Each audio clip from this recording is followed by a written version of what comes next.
Now, we all know Frank Sinatra, right? If you don't know who this man right here is, you can go back to listening to your Doja Cat and Pitbull, while us more musically enlightened folks will enjoy drinking half a glass of whiskey, reading the newspaper, and beating our wives when she talks back to us as we listen to Ole Blue Eyes croon to us. Don't send him off with your hair still in curlers. You may not see him again. Frank Sinatra, we all know, is one of the more musically gifted people of the 21st century, and did a lot of really awesome things that should make him a role model for all future husbands. But there is a dark side to Ole Blue Eyes. You know, his music was somewhat on the average side.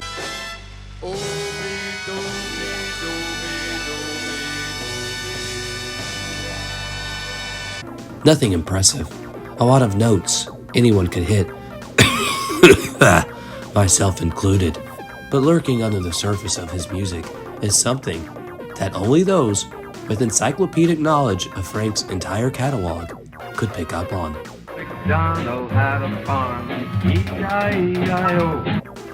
In the song, Come Fly With Me, released in 1958, Frank Sinatra makes the point that nothing could be better than going up in the air with some hot broad and getting blackout drunk and listening to dudes toot their flute. One-man band and he'll toot his flute for you. Which sounds like a very cutting edge and witty sexual euphemism, if you ask me. But in the song, I Get a Kick Out of You, released by Sinatra in 1953, Mr. Frank makes the point that flying with some gal in the sky does nothing for him. Flying too high with some gal in the sky is my idea of nothing to do. So which one is it, huh? I hate to say it, but this is an indictment on the squeaky clean image of the chairman that either reveals that he did not put an effort in making sure continuity continued in his music, retconning his previous songs, or he cares nothing about the pre-established and very rich Sinatra lore, which, I must say, took a heavy blow when Frank Sinatra released the album Come Fly With Me, one of the top 10 blows to the Frank Sinatra lore. I think it's sad that Sinatra would basically ignore his earlier statement of not enjoying flying with some lady just to sell his new album that was extensively travel-themed, something that was already dated by 1958.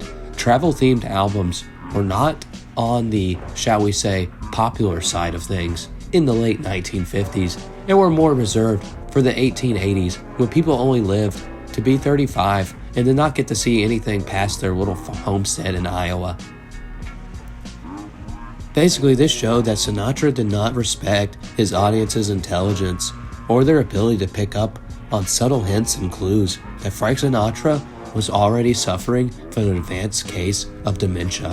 At least I hope he was, because if he wasn't, it proves that he did not care or respect the fans' intelligence. Either that, or his fans simply did not care and were simply a very early version of stans and let Frank Sinatra get away with it without raking him over the coals like he should have been. If anything, Frank Sinatra was a very good guy who did a lot of great things. But this right here is probably the worst thing Frank Sinatra ever did because it totally invalidates one entire song in his catalog.